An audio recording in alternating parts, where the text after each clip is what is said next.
ഷൈൻ ടോം ചാക്കോയ്ക്ക് ഒരു ആക്സിഡൻറ്റ് പറ്റി. കുടുംബത്തിലുള്ളവർക്കൊക്കെ പരിക്കേറ്റു. അച്ഛൻ മരിച്ചു. ഷൈനും കൈക്ക് പൊട്ടലുണ്ട് എന്നാണ് വാർത്തയിലൂടെ അറിയാൻ കഴിഞ്ഞത്. അത് സംഭവങ്ങളെല്ലാം കഴിഞ്ഞ് പിന്നാലെ ഷൈനെ വേട്ടയാടിയാണ് ഇപ്പോൾ സോഷ്യൽ മീഡിയയിൽ. ആ വാർത്തകൾ, അതിൻ്റെ അപ്ഡേഷനുകളൊക്കെ വരുമ്പോൾ എല്ലാം അതിന് താഴെ ഇയാൾ കഞ്ചാവ് അടിച്ചിട്ടാണ് വണ്ടി ഓടിച്ച് അപകടം ഉണ്ടാക്കിയത്, അയാളെ കുറ്റപ്പെടുത്തുന്നു. വല്ലാത്ത ഈ കുടുംബത്തിനുണ്ടായ നഷ്ടത്തിനെ അതിനെ പോലും കുത്തി പറഞ്ഞുകൊണ്ടൊക്കെയാണ് ആൾക്കാർ കമൻ്റ് ഇടുന്നത്. എന്ത് വകതിരിവില്ലായ്മയാണിത് എന്നുള്ളതാണ് എനിക്ക് തോന്നുന്നത്. തീർച്ചയായിട്ടും. അതായത് ഒരാളുടെ ഏറ്റവും വിഷമഘട്ടത്തിലൂടെയാണ് കടന്നു പോകുന്നത്.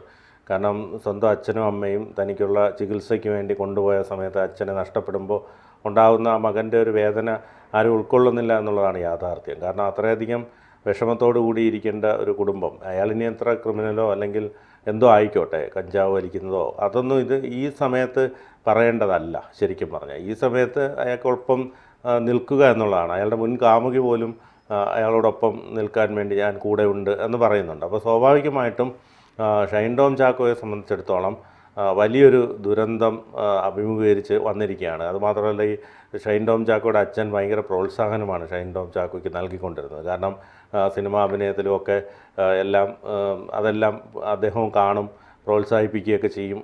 അയാൾക്കൊരു പ്രശ്നം വന്നപ്പോൾ ഈ കുടുംബം അയാൾക്കൊപ്പം നിൽക്കുകയും ചെയ്തു. ഞങ്ങളുടെ മോനെ ഞങ്ങൾക്കറിയാമെന്ന രീതിയിൽ. അപ്പോൾ അത്ര ഒരു പിന്തുണ കൊടുക്കുന്നൊരു കുടുംബമാണ്. പിന്നെ മോൻ ലഹരി പദാർത്ഥങ്ങൾക്ക് അടിമയാണെന്ന് മനസ്സിലാക്കി അവർ ചികിത്സയ്ക്ക് കൊണ്ടുപോവുകയും അതിന് തയ്യാറാവുകയും ചെയ്തു. ഷൈൻ ഒരു പക്ഷേ മാറി നല്ലൊരാളായി തിരിച്ചു വരണമെന്നൊക്കെയുള്ള ആഗ്രഹവും നിലനിൽക്കുന്നുണ്ട്. ആ സമയത്താണ് ഇത്തരത്തിലൊരു ദുരന്തം ഉണ്ടായിരിക്കുന്നത്. അത് ഭയങ്കരമായിട്ട് അദ്ദേഹത്തെ ബാധിക്കുന്നൊരു പ്രശ്നം കൂടിയാണ്. അതുമാത്രമല്ല, ഇയാളുടെ അമ്മയെ അറിയിച്ചിട്ടില്ല ഇപ്പോഴും. ഇപ്പോൾ അറിയിച്ചിട്ടുണ്ടോ അറിയില്ല. കാരണം അവരും ആശുപത്രിയിലാണ്. ഷൈനും കൈക്ക് ശസ്ത്രക്രിയയുടെ ആവശ്യമുണ്ട്. അതുകൊണ്ട് തന്നെ ഈ ഷൈൻ ടോം ചാക്കോയെ സംബന്ധിച്ചിടത്തോളം ഏറെ പിന്തുണ ആവശ്യമുള്ളൊരു സമയം കൂടിയാണിത്. ആ സമയത്ത് ഇത്തരത്തിൽ അതിൻ്റെ താഴെ വന്ന് കഞ്ചാവ് അടിച്ചിട്ടാണോ വണ്ടി ഓടിച്ചത് എന്നൊക്കെ പറഞ്ഞുള്ള കമൻറ്റുകൾ ധാരാളമായി വരുന്നുണ്ട്. അത് ശരിക്കും പറഞ്ഞാൽ ഒരു വല്ലാത്തൊരു കേരളീയ പൊതുസമൂഹം ചില കാര്യങ്ങളിൽ, എല്ലാവരും അല്ല, കുറേയേറെ ആൾക്കാർ ഇത്തരത്തിലുള്ള കാര്യങ്ങളിലൊക്കെ വളരെ മോശം കമൻറ്റുകൾ ഉപയോഗിക്കുന്നുണ്ട്. അത് എന്താണ് ആ ഒരു വൈകൃതത്തിന് കാരണമെന്ന് എനിക്ക് മനസ്സിലാവുന്നില്ല. അതായത് ഞാൻ ഈ ഷൈൻ്റെ കേസ് വന്ന സമയത്ത് ഷൈൻ്റെ അച്ഛൻ്റെ പ്രസ്താവന കണ്ടതായിരുന്നു മാധ്യമങ്ങളിൽ കൂടെ. അപ്പോൾ ഞാൻ വിചാരിച്ചു, ഞാനൊന്ന് പറയുകയും ചെയ്തു, എന്ത് മനുഷ്യനാണത്, മകനെ ഇങ്ങനെ പിന്തുണയ്ക്കുകയാണെങ്കിൽ എന്താവും? മകൻ ഈ പറയുന്ന ലഹരി മരുന്ന് ഉപയോഗിക്കുന്നു, ആ ലഹരിയുടെ പിന്നാലെ പോകുന്നു, അത് കേസല്ലേ, ഞങ്ങൾ നോക്കിക്കോളാമെന്ന് പറയുന്നു. അപ്പോൾ ഞാൻ വിചാരിച്ചത് ഇങ്ങനെ നെഗറ്റീവായിട്ടുള്ള ഒരു പിതാവിനെയാണ്. പക്ഷേ എനിക്കിപ്പോൾ തോന്നുന്നത് എന്താണെന്നറിയാമോ? കൃത്യമായിട്ട് പറഞ്ഞു കഴിഞ്ഞാൽ മകൻ ഈ തെറ്റ് ചെയ്തു എന്ന് ബോധ്യമുണ്ട്, അവനെ തിരുത്തിയെടുക്കാമെന്ന് അതിലും ഉത്തമമായ ബോധ്യമുണ്ട്. അതിൻ്റെ അടിസ്ഥാനത്തിലാണ് കേസ് ഞങ്ങൾ നോക്കിക്കോളാം, അവനെ ഞങ്ങൾക്ക് അറിയാമെന്ന് പറഞ്ഞ് സംരക്ഷിച്ചത്. കാരണം അതിൽ നിന്ന് തിരുത്താൻ അയാൾക്ക് കഴിയുമെന്ന ഉറപ്പ്, തൻ്റെ മകനെ ഈ വഴിയിൽ നിന്ന് തിരുത്താൻ കഴിയുമെന്നുള്ള ഉറപ്പ് അയാൾക്കുണ്ടായിരുന്നത് കൊണ്ടാണ് ഇതിൽ നിന്നെല്ലാം പിന്തിരിപ്പിച്ച് നേരെ ഈ ഡി അഡിക്ഷൻ സെൻറ്ററിൽ കൊണ്ടുപോയി അവിടെ ചികിത്സയൊക്കെ നൽകിക്കൊണ്ടിരുന്നത്. അന്ന് ആ ഉറപ്പിൻ്റെ അടിസ്ഥാനത്തിലാണ് അന്ന് പറഞ്ഞത്, കേസല്ലേ ഞങ്ങൾ നോക്കിക്കോളാം, ഷൈനെ ഞങ്ങൾ സംരക്ഷിക്കുമെന്നുള്ളത് എല്ലാം പറഞ്ഞത്. എനിക്കും അത് ഇപ്പോൾ കേട്ടപ്പോൾ ഇപ്പോൾ ചിന്തിക്കുമ്പോൾ അങ്ങനെയാണെന്ന് തന്നെയാണ് തോന്നുന്നത്. അതുപോലെ തന്നെ ഷൈനും ഇനിയും കുറച്ചുകൂടെ ഊർജ്ജസ്വലമായിട്ട് അതിനെതിരെ നിൽക്കുകയും ലഹരിക്കെതിരെ നിൽക്കുകയും തൻ്റെ ആരോഗ്യവും അഭിനയവും എല്ലാം വീണ്ടെടുത്ത് കൂടുതൽ പെർഫോമൻസ് ചെയ്യാനായിട്ട് തിരിച്ചു വരാൻ കഴിയുമെന്നും ഇപ്പോൾ തോന്നുന്നുണ്ട്. കാരണം അച്ഛൻ്റെ വേർപാട് കൂടെ അതിന് ആ ഓർമ്മയും, അച്ഛൻ്റെ വേർപാട് എന്തിനു വേണ്ടിയായിരുന്നു മകനോടൊപ്പം യാത്ര ചെയ്തിരുന്നത്, ആ അച്ഛൻ്റെ ലക്ഷ്യം പൂർത്തീകരിക്കുക എന്ന് പറയുന്ന ഒരു ഉത്തരവാദിത്വം കൂടെ ഷൈനുണ്ട്. അത് ഷൈൻ പൂർത്തീകരിക്കും എന്നത് ഉറപ്പാണ്. ആ ഒരു കാര്യത്തിൽ നമുക്ക് ഉറപ്പിച്ച് പറയാൻ കഴിയും. തീർച്ചയായിട്ടും. കാരണം അദ്ദേഹത്തിൻ്റെ അച്ഛനും അമ്മയും എന്തിനു വേണ്ടിയാണോ തന്നെ കൊണ്ടുപോയത്, പിതാവിനും സ്വന്തം ജീവൻ തന്നെ ഹോമിക്കേണ്ടി വന്നു. അതുകൊണ്ട് തന്നെ ഇനി ഷൈൻ ടോം ചാക്കോയുടെ ഒരു രണ്ടാം ജന്മം എന്ന് തന്നെ നമുക്ക് പറയേണ്ടി വരും. കാരണം ഷൈൻ ടോം ചാക്കോ ഇനി ഒരുപക്ഷെ ലഹരിയെല്ലാം ഉപേക്ഷിച്ച് നല്ലൊരു ആർട്ടിസ്റ്റായി ഒരുപാട് സിനിമകളിൽ, കാരണം അയാൾ ഈ ലഹരി പദാർത്ഥങ്ങൾ ഉപയോഗിക്കുന്നത് ഒഴിച്ചാൽ അയാൾ നല്ലൊരു നടനാണ്. പല സിനിമകളിലും നമ്മൾ അദ്ദേഹത്തിൻ്റെ പെർഫോമൻസ് കണ്ടിട്ടുണ്ട്. അദ്ദേഹം ഫഹദ് ഫാസിൽ നിന്നൊക്കെയാണ് പഠിച്ചത്.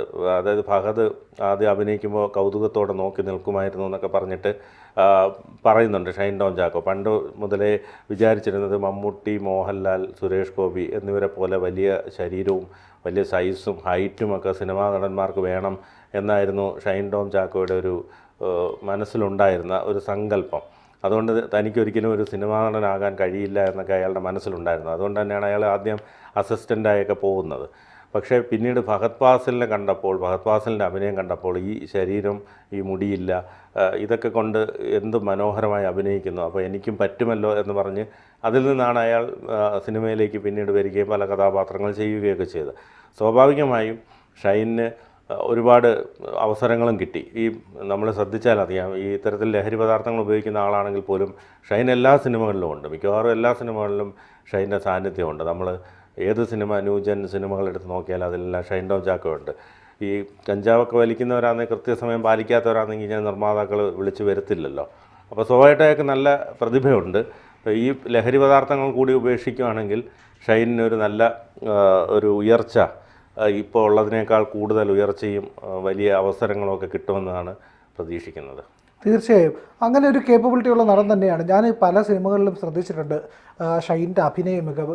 ഈ പറയുന്ന ലഹരി കൂട്ടുകെട്ടുകൾ ഇല്ലെങ്കിൽ തെറ്റായ ചില മാർഗങ്ങളൊക്കെ ഉപേക്ഷിച്ച് കഴിഞ്ഞാൽ മികച്ച നടനായി തന്നെ വരും. അതുപോലെ തന്നെ പല തരത്തിലുള്ള കാലിബറുണ്ട്, പലതരത്തിൽ. ഇപ്പോൾ സ്റ്റണ്ടിലായാലും സ്റ്റണ്ട്, ഡാൻസ്. ചിലർക്ക് സ്റ്റണ്ട് ചെയ്യാൻ പറ്റും, അവർക്ക് ഡാൻസ് ചെയ്യാൻ പറ്റില്ല. ചിലർക്ക് വൈകാരികമായിട്ട് അഭിനയിക്കാൻ കഴിയും, അവർക്ക് പക്ഷേ ഈ പറയുന്ന ഒരു വില്ലൻ്റെ കഥാപാത്രം ചെയ്യാൻ കഴിയുന്ന പറ്റില്ല. പക്ഷേ ഷൈന് അങ്ങനെ ചില പ്രത്യേകതകളുണ്ട്. അതായത് ഒരേ സമയം വില്ലനായിട്ടും നായകനായിട്ടും ഒക്കെ നിൽക്കാൻ പറ്റുന്ന ഒരു ഇത്, കോമഡി ചെയ്യാനുള്ള കഴിവ്. കോമഡി ചെയ്യാൻ പറ്റും, കോമഡി ചെയ്യാൻ നല്ല മികച്ച കോമഡി ചെയ്യാൻ കഴിവുള്ള ആളാണ് ഷൈൻ. പിന്നെ അതുപോലെ തന്നെ ഡാൻസ് ചെയ്യാൻ പറ്റും, ഫൈറ്റ്. അപ്പോൾ ഒരുപാട് ചിത്രങ്ങളിൽ നമ്മൾ കണ്ടിട്ടുള്ളതാണ് ഫൈറ്റ് ചെയ്യാൻ കഴിയുന്ന നടനാണ് ഷൈൻ. അതുപോലെ തന്നെ സോബിനും അതുപോലെ ഈ ഫൈറ്റും ഡാൻസും ഒരുമിച്ച് ചെയ്യാൻ കഴിയുക എന്ന് പറഞ്ഞു കഴിഞ്ഞാൽ അത് അത്ര നിസ്സാരമായിട്ടുള്ള കാര്യമില്ല. സോബിൻ കരാട്ടെ രീതിയിലൊക്കെ ഫൈറ്റ് ചെയ്യാനായിട്ട് കഴിയുന്നത് നമുക്കത് കമ്മട്ടിപ്പാട സിനിമയിൽ കണ്ടാൽ അറിയാൻ പറ്റും. ഗംഭീരമായിട്ടൊരു കരാട്ടക്കാരൻ്റെ എല്ലാ ചടുലതയോടും കൂടി ഫൈറ്റ് ചെയ്യുന്ന സോബിനെ കാണാൻ പറ്റും. അതേപോലെ കൃത്യമായിട്ട് നല്ല ഫൈറ്റ് കാഴ്ചവെക്കാൻ കഴിയുന്ന നടനാണ് ഷൈൻ. അതുപോലെ തന്നെ ഡാൻസും മികച്ച ഡാൻസറാണ്, ഗംഭീരമായിട്ടുള്ള ഡാൻസ് കളിക്കും.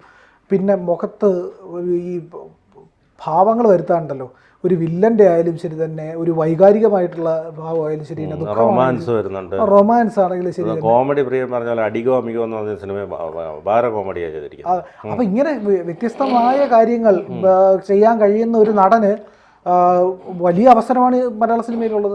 അപ്പോൾ എന്തായാലും ഷൈൻ തിരിച്ചു വരുമെന്ന് ഉറപ്പാണ്. അതുപോലെ തന്നെ ഷൈൻ്റെ ഈ പറയുന്ന ഇപ്പം ജീവിതത്തിലുണ്ടായിരിക്കുന്ന ദുരന്തത്തിൽ മലയാളികൾ ഒപ്പം നിന്ന് പിന്തുണയ്ക്കുകയാണ് ചെയ്യുന്നത്. ഒരാൾ തിരിച്ചു വരാൻ ശ്രമിക്കുമ്പോൾ അയാളെ പിന്തുണയ്ക്കുക, അല്ലാതെ ചവിട്ടി താഴ്ത്തുക അല്ല വേണ്ടത്.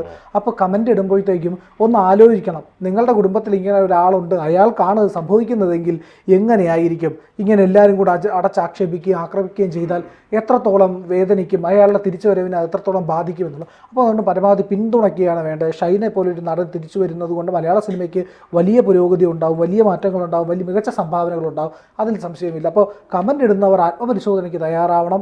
അതുപോലെ തന്നെ നമ്മളുടെ അഭിപ്രായം, നമ്മളുടെ വാക്കുകൾ ഒരാളെ വേദനിപ്പിക്കാനാവരുത്, ഒരാളെ പുതിയ വഴിയിലേക്ക് നടത്താനുള്ളതാവണം എന്നുള്ള ബോധം കൂടി കമൻ്റ് ഇടുന്നവർക്ക് ഉണ്ടാകേണ്ടതാണ്. കൂടുതൽ വാർത്തകളും വിശേഷങ്ങളും നിങ്ങളിലേക്ക് എത്താൻ ABC മലയാളം സബ്സ്ക്രൈബ് ചെയ്യുക, ബെൽ ബട്ടണും അമർത്തുക.